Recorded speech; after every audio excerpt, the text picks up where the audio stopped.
महाद्वीपीय विस्थापन का सिद्धांत पढ़ा हमने। पेंजिया और पैंथालासा को हमने अच्छे से पढ़ा। राजस्थान की उत्पत्ति हमने पढ़ी, जीटी से गोंडवाना लैंड पढ़ी। उसके बाद हमने नवीनतम और प्राचीनतम वाला कॉन्सेप्ट समझा है, और फिर हमने समझा है राजस्थान के भौतिक प्रदेश को जो 4 भागों में डिवाइड किया है वो हमने समझा है। आओ अपन वेगनर का सिद्धांत समझते हैं कि वेगनर कहना क्या चाह रहा है और ये पहाड़ पर्वत कैसे ये इनका निर्माण हुआ। तो अगर अपन बात करें अब वेगनर के सिद्धांत की, तो देखें महाद्वीपीय विस्थापन का सिद्धांत की बात करें तो महाद्वीपीय विस्थापन का जो सिद्धांत है ये आपके वेगनर ने दिया था। महाद्वीपीय विस्थापन का सिद्धांत है ये किसने दिया था? ये आपके वेगनर। वेगनर आपके जर्मनी के थे। वेगनर कहाँ के थे? जर्मनी के थे। ये कब दिया गया? 1912 के अंदर। ये कब दिया गया? 1912 के अंदर, ठीक है ना। चलो हम महाद्वीपीय विस्थापन की बात करें तो 1912 में वेगनर ने ये जो सिद्धांत दिया गया, इस सिद्धांत के अंदर उन्होंने किया कि संपूर्ण ब्रह्मांड को इन्होंने संपूर्ण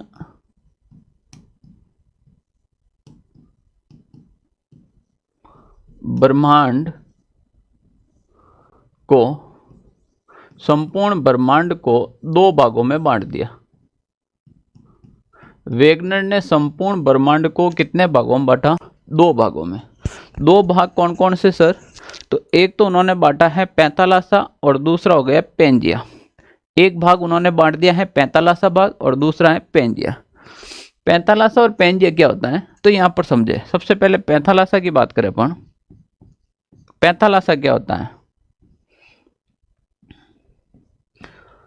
तो संपूर्ण पृथ्वी पर बात करें अपन, संपूर्ण पृथ्वी पर ग्लोब पर अपन बात करें, पृथ्वी पर जो महासागरीय भाग हैं, महासागरीय भाग को पैंथालासा कहा जाता है। पैंथालासा कहा जाता है। सवाल बन रखा है, सवाल बन रखा। पैंथालासा क्या है? तो इस पर जो संपूर्ण पृथ्वी पर जो महासागरीय भाग हैं उस भाग को पैंथालासा कहा जाता है। और अगर इसकी बात करें अपन तो संपूर्ण पृथ्वी के ऊपर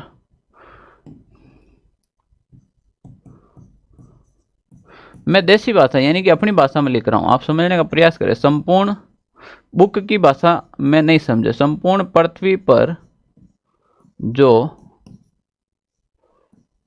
महाद्वीपीय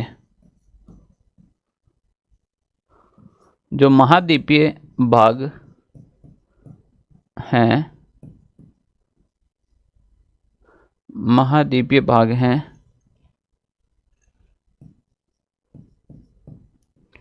उसे पेंजिया कहा जाता है। क्या कहा जाता है भाई? पेंजिया।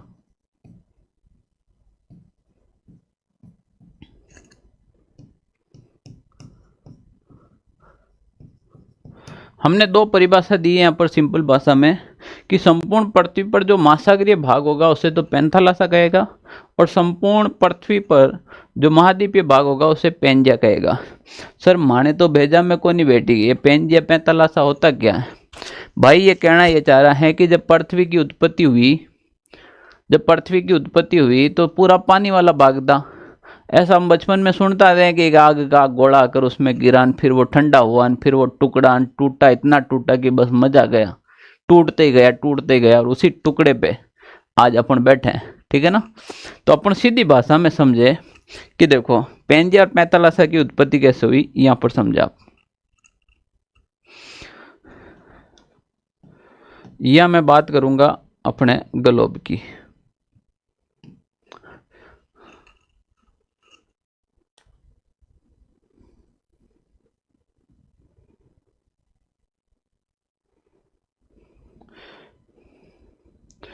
ये संपूर्ण पृथ्वी है, इसके दो रूप में ले लूँ मैं ताकि आपको आराम से समझ में आ जाए।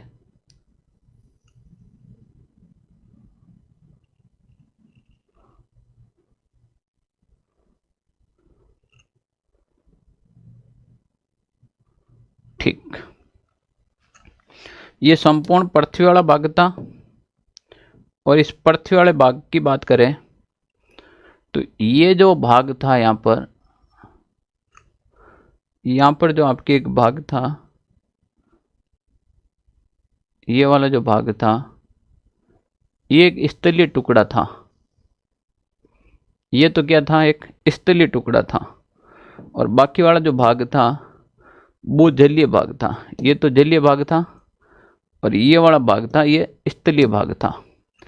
और अपन बात कर रहे हैं पृथ्वी की। किसकी बात कर रहे हैं? पृथ्वी की। यहां पर बात कर रहे हैं अपन पृथ्वी। पृथ्वी ऐसी होती है, इस संपूर्ण पृथ्वी पर दो ही भाग मिले आपको। एक भाग मिला जो आपके स्थलीय भाग था, और दूसरा भाग मिला वो कौन सा था भाई? वो आपके जलीय भाग था। तो ये वाला जो भाग है ये आपके स्थलीय भाग है। ये वाला जो भाग है वो कैसा भाग मिलेगा आपको? ये स्थलीय भाग है आपके,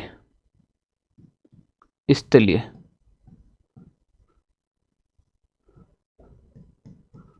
और ये वाला जो भाग था ये आपके जलीय भाग था, जलीय भाग। अब स्थलीय भाग को मैंने यहां पर समझाया था आपको। यहां पर जब मैंने समझाया तो देखो, समझो, स्थलीय भाग को क्या कहा जाता है? महाद्वीप। और जलीय भाग को क्या कहा जाता है? महासागर। ये जलीय भाग है, इसे महासागर कहते हैं। ये जो महासागर है यहाँ पर मैं आपको दिखा रहा हूँ, और ये जो स्थलीय भाग है इसे महाद्वीपीय भाग कहते हैं। तो ये तो हो जाएगा महाद्वीप, महाद्वीपीय। और ये हो जाएगा आपके महासागरीय, महासागरीय। तो एक तो हो गया आपके महाद्वीपीय और महासागरीय। अब हुआ ये कि ये कहना चाह रहा है कि समय रहते ये जो भाग था ये दो भागों में टूट गया। ये जो टुकड़ा था, इस टुकड़े को कम मत आंकना भाई।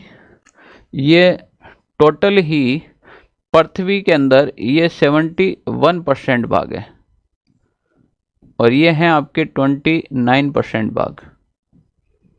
देखो, संपूर्ण पृथ्वी पर स्थल तो है 29%, और संपूर्ण पृथ्वी के ऊपर जल कहाँ पर है? जल कितना परसेंट है? 71% जल है। कितना? 71%। यानी कि पूरी पृथ्वी पर 71% जल है डूबने के लिए। फिर भी लोग प्यार में डूब रहे, पता नहीं क्यों। मरो। देखो, 71% जल है। कैसे याद करेंगे? 71% तो इस पृथ्वी पर जल है, और 29% क्या है? आपके स्थल है। क्या है? स्थल। ये समय रहते ये क्या हुआ? ये टुकड़ा दो भागों में टूट गया। ये टुकड़ा आपके दो भागों में टूट गया। इसके बीच में एक दरार पैदा हुई, और पहला जो ये टुकड़ा ऐसे दिख रहा था ये अब दो भागों में डिवाइड हो गया। ये इस प्रकार से दो भाग में डिवाइड हो गया। एक जो भाग इसका टूटा था वो तैरता हुआ नीचे की ओर आ गया। अब इस पृथ्वी के ऊपर दो भाग हो गए। टूट कर कितने भागों में हो गए? दो भागों में, एक और ये दो।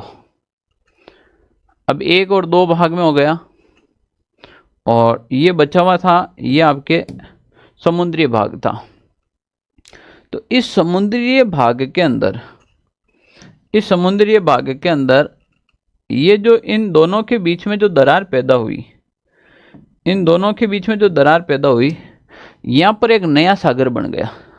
एक बिल्कुल नया ही सागर या नया ही समुद्र का निर्माण हो गया, क्योंकि दरार के बीच में पानी घुसा। इधर से पानी घुसेगा तो समुद्र बनेगा, तालाब बनेगा, सीधी सी बात है। तो यहाँ से पानी आया इसके अंदर, और यहाँ पर एक नया समुद्र बन गया। अब जब ये भाग दो भागों में टूटा तो ऊपरा जो उत्तरी भाग था वो तो अंगारा लैंड कहलाया, और जो नीचे टूट के आया वो गोंडवाना लैंड कहलाया। तो ये जो भाग हैं, समझे इसको, क्या समझना है कि ये दोनों भाग पहले तो पेंजिया कहलाता है। ये दोनों ही भाग क्या कहलाएंगे? पेंजिया। अगर मैं यहाँ पर आपको समझूं तो एक तो ये वाला भाग और दूसरी बात करें तो ये वाला भाग।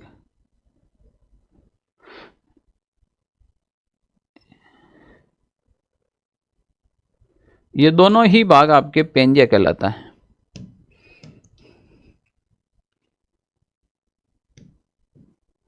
पेंजिया।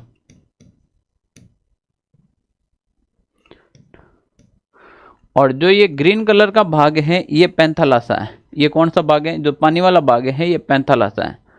अब ये पेंजिया क्या हुआ? टूटकर दो भागों में डिवाइड हो गया। जो ऊपर का जो था वो तो कहलाया आपके अंगारा लैंड। कौन सा लैंड कहलाया? ऊपर वाला था वो तो कहलाया आपके अंगारा लैंड।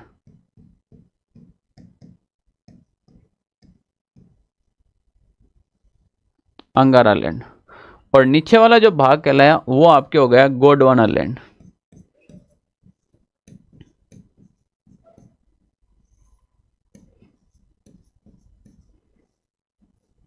अंगारा लैंड और गोंडवाना लैंड। और अपना जो भारत है वो इसी गोंडवाना लैंड के अंदर स्थित है। अपना जो भारत की स्थिति है वो कौन से? इसी गोंडवाना लैंड के अंदर स्थित है। अंगारा लैंड का भारत से कोई मतलब नहीं है। भारत का संबंध गोंडवाना लैंड से है। और इसके बीच में जो एक समुद्र का निर्माण हो गया ये हो गया आपके टेथिस सागर। टेथिस सागर। तो अब देखो तीन चीजें नहीं निकल कर रही आपके सामने। वो तीन चीजें क्या क्या निकल कर रही? तो सबसे पहला तो आपके सामने निकल के आया एक तो आपके सामने ये निकल के आया कि ये हो गया आपके अंगारा लैंड। कौन सा लैंड हो गया भाई? ये अंगारा लैंड हो गया। दूसरी स्थिति आपके सामने ही कि ये हो गया बीच में टेथिस सागर।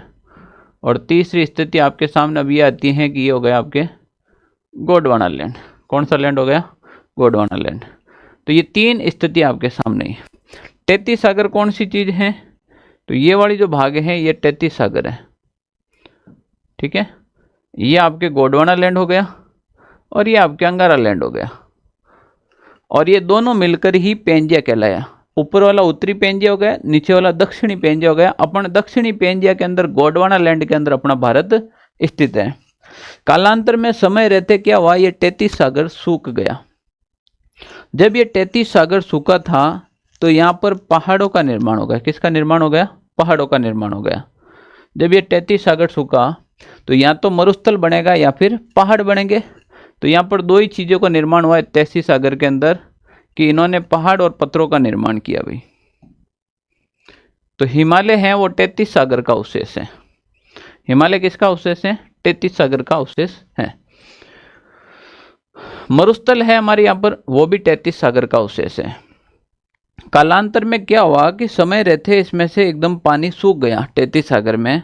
तो जब पानी सूखेगा तो नीचे मिट्टी पर जमा होगी, कूड़ा कचरा जमा होगा। तो यहाँ पर एक तो मरुस्थल का निर्माण हो गया और एक पर्वत का निर्माण हो गया। तो ये जब टेथिस सागर सूखा था तो इसी में थार का मरुस्थल बना था और इसी के अंदर हिमालय पर्वत बना था। हिमालय पर्वत भी इसी में बना और थार का मरुस्थल भी इसी के अंदर बना था। ठीक है ना? तो ये Angara land, Gondwana land, Tethys सागर, स्थलीय भाग और जलीय भाग समझ में आया आपको? ये जो जलीय भाग हैं इस जलीय भाग को ही या इस जलीय भाग को पैंथालासा कहा जाता है। क्या कहा जाता है भाई? पैंथालासा।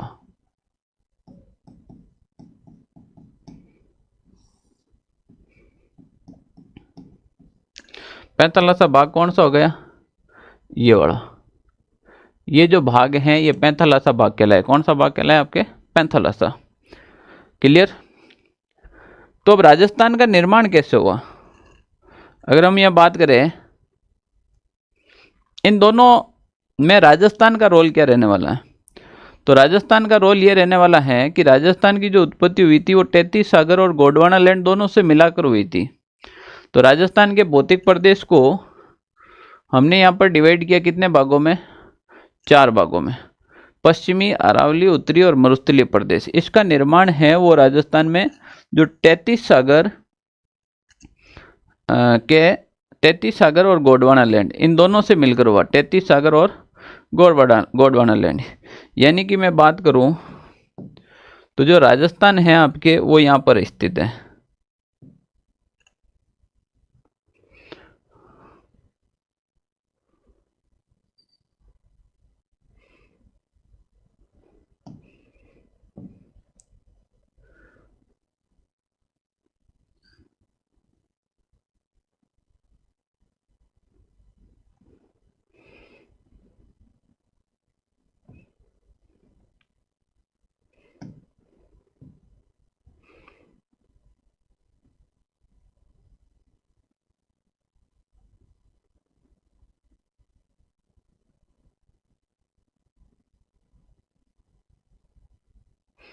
अपन बात करें कि जो मैंने येलो कलर करने की कोशिश की है, ये हो गया आपके राजस्थान।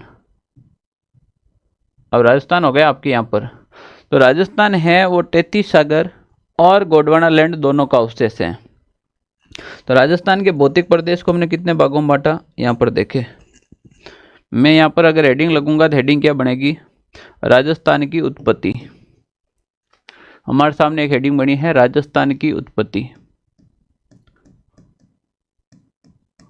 राजस्थान की उत्पत्ति।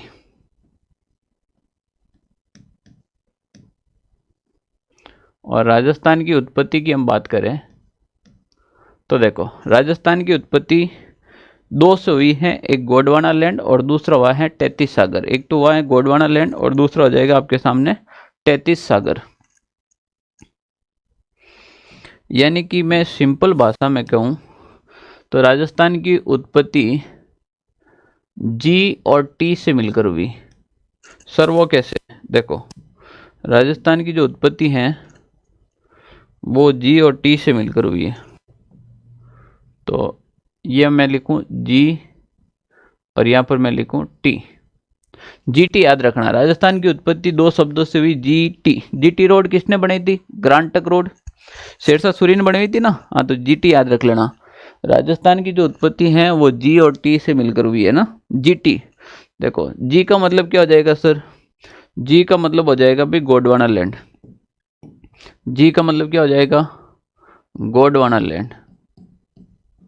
गोंडवाना लैंड। तो जी का मतलब तो क्या हो गया, गोंडवाना लैंड।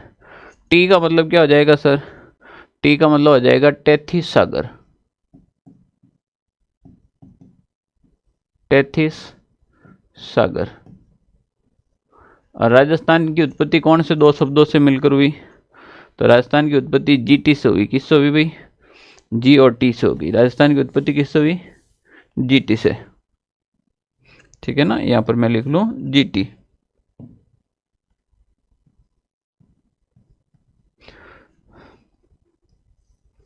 जी का मतलब तो हो जाएगा गोंडवाना लैंड और टी का मतलब हो जाएगा 33 सागर। ठीक है ना।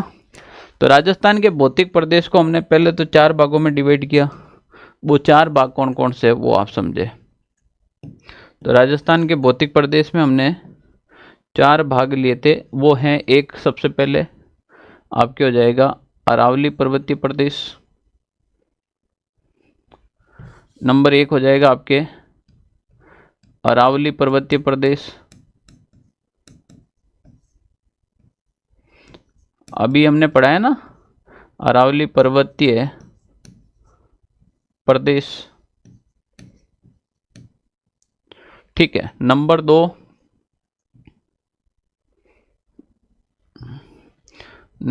पे हो जाएगा आपके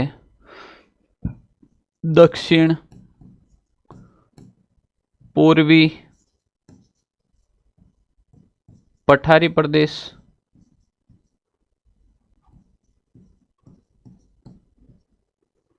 सर नंबर 3 पे क्या आएगा, 3 पे आ जाएगा आपके उत्तर पूर्वी मैदानी भाग।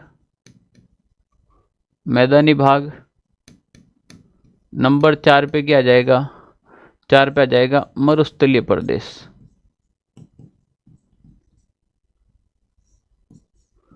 मरुस्थलीय प्रदेश।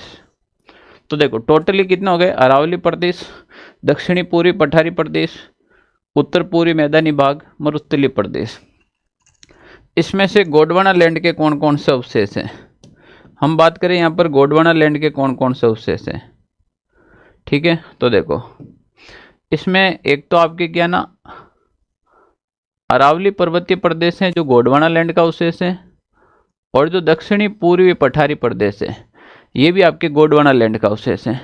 तो अरावली पर्वतीय प्रदेश और दक्षिणी पूर्वी पठारी प्रदेश ये दोनों ही आपके गोंडवाना लैंड के अवशेष हैं। और 33 सागर की बात करें अपन तो उत्तर पूर्वी मैदानी भाग 33 सागर का अवशेष है, और दूसरी बात करें तो मरुस्थलीय प्रदेश है वो आपके 33 सागर का अवशेष है। लो जी, राजस्थान की उत्पत्ति दो शब्दों से मिलकर हुई, जी और टी। जी का मतलब गोंडवाना लैंड, टी का मतलब हो गया आपके 33 सागर। क्या हो गया? 33 सागर। अब इसमें एक हो गया आपके अरावली पर्वतीय प्रदेश, दूसरा हो गया दक्षिणी पूर्वी पठारी प्रदेश, फिर हो गया उत्तर पूर्वी मैदानी भाग, और 4 नंबर पे हो गया मरुस्थलीय प्रदेश। अब इसमें सबसे पहले राजस्थान की उत्पत्ति की बात करें तो सबसे पहले राजस्थान में उत्पत्ति हुई थी, सबसे प्राचीनतम की बात करूं मैं तो अरावली। अगर मैं बात करूं प्राचीनतम, तो राजस्थान में सबसे प्राचीनतम क्या है? अरावली। सबसे नवीनतम भाग, सबसे नवीनतम,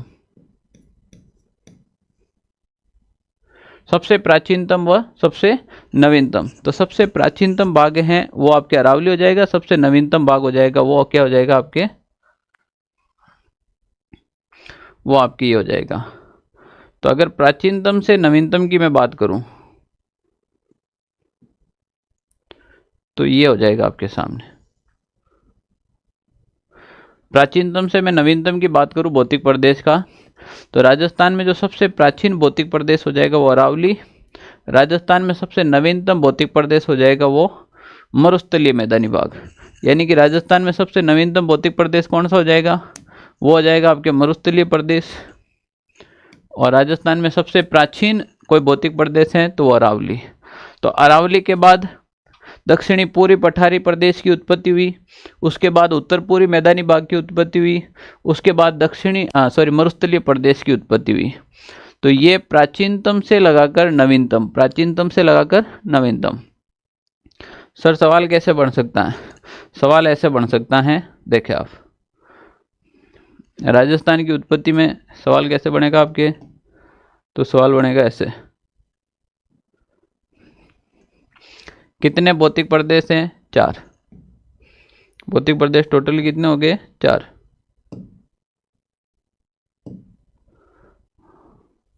नंबर 1,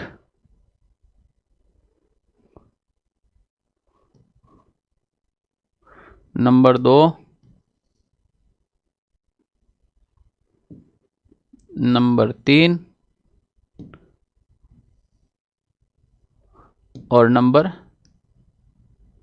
4। ये 4 भौतिक प्रदेश हो गए ना। अब 4 में हमें क्या याद रखना है? तो सबसे पहले देखें, नंबर 1 ये हो गया आपके सामने अरावली पर्वतीय प्रदेश। ये हो जाएगा आपके सामने अरावली।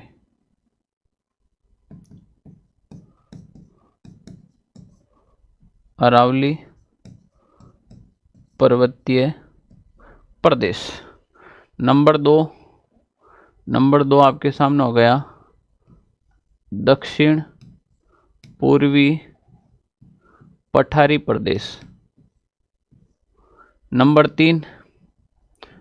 3 हो गया आपके सामने उत्तर पूर्वी मैदानी भाग। नंबर 4, जी हाँ, नंबर 4 आपके सामने हो गया मरुस्थलीय प्रदेश।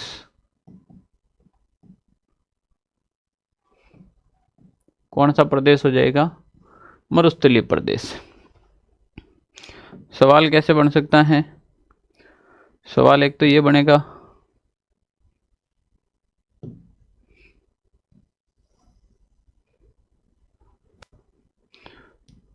और एक सवाल ये बनेगा। इसमें कैसे बनेगा सर? तो देखो, ये तो हो गया प्राचीनतम से नवीनतम।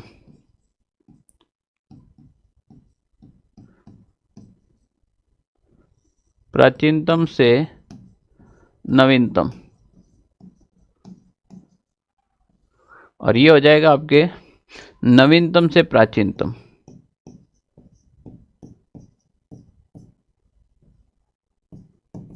नवीनतम से प्राचीनतम, यह सीक्वेंस पूछा जा सकता है। प्राचीनतम से नवीनतम और नवीनतम से प्राचीनतम। सर इसमें बड़े छोटे का भी पूछा जा सकता है? बिल्कुल पूछा जा सकता है बड़े छोटे का। पर अभी मैं नहीं बताऊंगा बड़े छोटे का। बड़े छोटा जब अपन राजस्थान के भौतिक प्रदेश पढ़ेंगे ना, उसमें बताएंगे सबसे बड़ा कौन सा है, तो सबसे बड़ा मरुस्थल हो गया। सबसे छोटा कौन सा हो गया सर, अरावली हो गया। उसके बाद ये हो गया दक्षिणी पूर्वी पठारी प्रदेश हो जाएगा। फिर अपन इसको जनसंख्या के हिसाब से भी पढ़ेंगे, क्षेत्रफल के हिसाब से भी पढ़ेंगे। फिलहाल यहाँ नवीनतम और प्राचीनतम की ध्यान रखना है ना।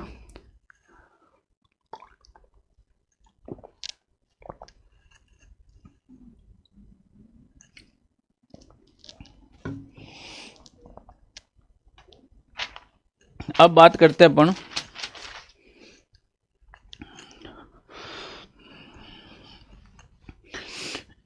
महाद्वीपीय विस्थापन पढ़ने के बाद अपन बात करें अगर कि हमें जो राजस्थान का भौतिक प्रदेश पढ़ना है वो आधुनिक भौतिक प्रदेश पढ़ना है, ये वाला। यानी कि राजस्थान का जो आधुनिक वर्गीकरण है, इसमें राजस्थान के भौतिक प्रदेश को जो 4 भागों में डिवाइड किया, पश्चिमी मरुस्थलीय प्रदेश, अरावली प्रदेश, उत्तर पूर्वी मैदानी भाग और दक्षिणी पूर्वी पठारी प्रदेश। ये जो आधुनिक वर्गीकरण है वो हमें पढ़ना है। तो हम यहाँ पर पढ़ रहे हैं राजस्थान का भौतिक विभाजन। इससे पहले वाला आपको समझ में आया होगा। ये लो, राजस्थान के भौतिक प्रदेश को हमने 4 भागों में डिवाइड किया। कितने भागों में डिवाइड किया? 4 भागों में। 4 भाग कौन कौन से हैं? अगर 4 भाग की अपन बात करें तो देखो 4 भाग कौन कौन से हो जाएंगे।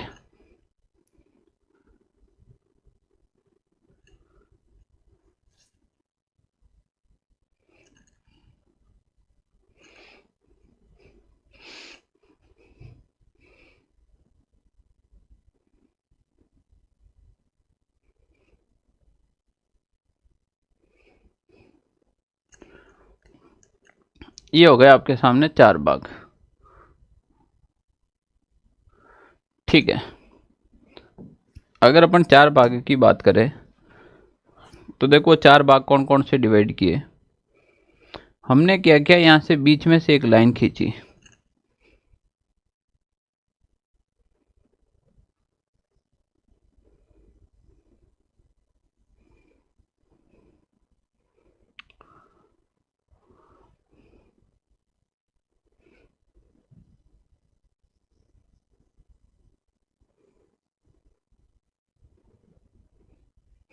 ठीक है, और इधर मैं बना देता हूं अरावली पर्वतमाला। ये हो जाएगी आपके अरावली पर्वतमाला।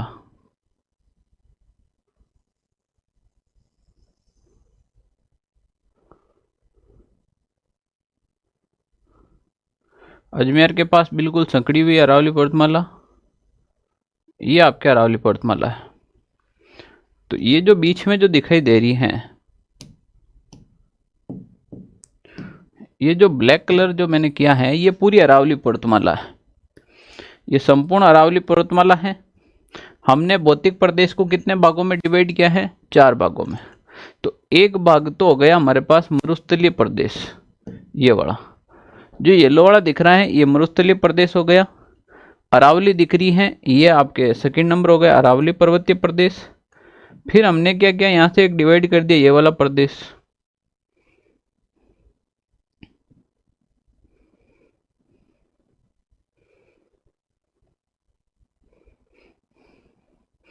ठीक है, ये हो जाएगा आपके हाड़ौती का प्रदेश। कौन सा हो जाएगा भाई? हाड़ौती का प्रदेश। और ये जो बीच में बचा हुआ है ये वाला भाग, या इसको मैं ऐसे डिवाइड कर दूं, ये वाला भाग, ये हो जाएगा आपके पूर्वी मैदानी भाग। तो देखो अभी ये ग्रीन वाली लाइन है, सॉरी ये ब्लू वाली लाइन, इसको अभी 1 मिनट से दिमाग से निकाल दो आप। येलो वाला पोर्शन है ये आपके मरुस्थलीय प्रदेश, ये आपके अरावली प्रदेश, ये हो गया आपके उत्तर पूर्वी मैदानी भाग, और ये हो गया आपके दक्षिणी पूर्वी पठारी प्रदेश। अब हुआ ऐसे कि हमने पढ़ने के लिए इसको क्या कर दिया, 2 भागों में डिवाइड कर दिया था मरुस्थलीय प्रदेश को। मरुस्थलीय प्रदेश को जो हमने 2 भागों में डिवाइड किया था वो 25 सेंटीमीटर समवर्षा रेखा के आधार पर, 25 सेंटीमीटर समवर्षा रेखा। ये जो समवर्षा रेखा है ये 25 सेंटीमीटर वाली निकाल रखी है। 25 सेंटीमीटर समवर्षा रेखा क्या करती है कि इसी मरुस्थल को दो भागों में डिवाइड कर देती है। इसी मरुस्थल को उन्होंने कितने भागों में डिवाइड कर दिया है? दो भागों में। दो भाग कौन सा हो जाएगा? भाग नंबर 1 और भाग नंबर 2। भाग नंबर 1 का नाम तो हो गया आपके शुष्क मरुस्थलीय प्रदेश। शुष्क मरुस्थलीय प्रदेश। भाग नंबर 1 का नाम हो जाएगा शुष्क मरुस्थलीय प्रदेश। भाग इन्होंने जो दो डिवाइड किया है, भाग नंबर जो 2 डिवाइड किया है उसका नाम हो जाएगा आपके अर्ध शुष्क मरुस्थलीय प्रदेश। इसका नाम हो जाएगा आपके अर्ध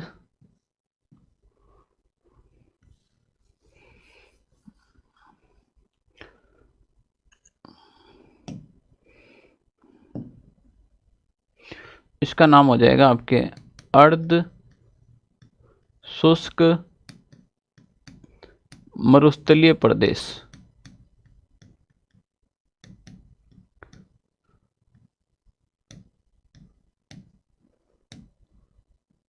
अर्ध शुष्क मरुस्थलीय प्रदेश भाग 1 हो गया। भाग ये हो गया आपके सामने 2। भाग 3 इन्होंने जो डिवाइड किया है वो हो जाएगा आपके अरावली पर्वतीय प्रदेश। ये भाग 3 ये ले लिया आपने अरावली पर्वतीय प्रदेश। ये हो जाएगा आपके अरावली पर्वतीय प्रदेश। और जो भाग 4 है वो आपको जो डिवाइड किया है वो हो जाएगा आपके भाग 1। ये 1 है, इसका ही दूसरा रूप हो जाएगा अरावली। अगर मैं यहाँ पर तो एक दोनों को मिलाकर 1 हो जाएगा। ये दूसरा भाग हो गया आपके। तीसरा भाग ये हो जाएगा आपके। तीसरा भाग हो जाएगा आपके उत्तर पूर्वी मैदानी भाग। उत्तर पूर्वी मैदानी भाग। और भाग 4 का नाम हमने क्या रख दिया? तो भाग 4 का जो हमने नाम रखा है वो हो जाएगा आपके दक्षिण पूर्वी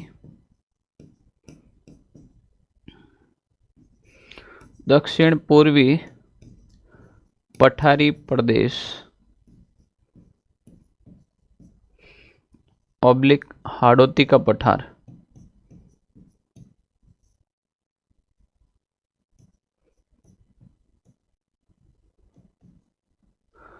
ऑब्लिक क्या हो जाएगा आपके हाड़ौती का पठार। ठीक है, ऑब्लिक हाड़ौती का पठार। सर 4 नंबर ये हो गया, 3 नंबर ये हो गया, 2 नंबर ये हो गया। ये 2 नंबर वाला भाग है, ध्यान रख लेना। ये कितने नंबर वाला भाग है? 2। या फिर मैं लिख दूं भाग नंबर 2। ये इसी का पार्ट 2 और पार्ट 1 है।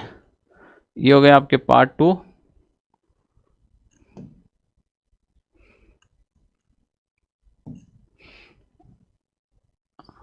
ये हो गया पार्ट 1। तो भाग 1 का नाम क्या है? भाग 1 जो येलो कलर में दिख रहा है ना, ये हो जाएगा भाग 1। यानी कि भाग 1 का नाम हो जाएगा पश्चिमी मरुस्थलीय प्रदेश। पश्चिमी मरुस्थलीय प्रदेश, ये भाग 1 का नाम हो गया। भाग 1 का नाम हो गया आपके सामने पश्चिमी मरुस्थलीय प्रदेश हो गया। ठीक है ना, ये भाग 1 हो जाएगा। तो देखो मोटे तौर पर जो हमने पढ़ा है वो राजस्थान के भौतिक प्रदेश में 4 भागों में बांटा है। भाग 1, भाग 2, भाग 3, भाग 4। भाग 1 की भाग 2 बांटे वापस, एक तो ये वाला और एक ये वाला।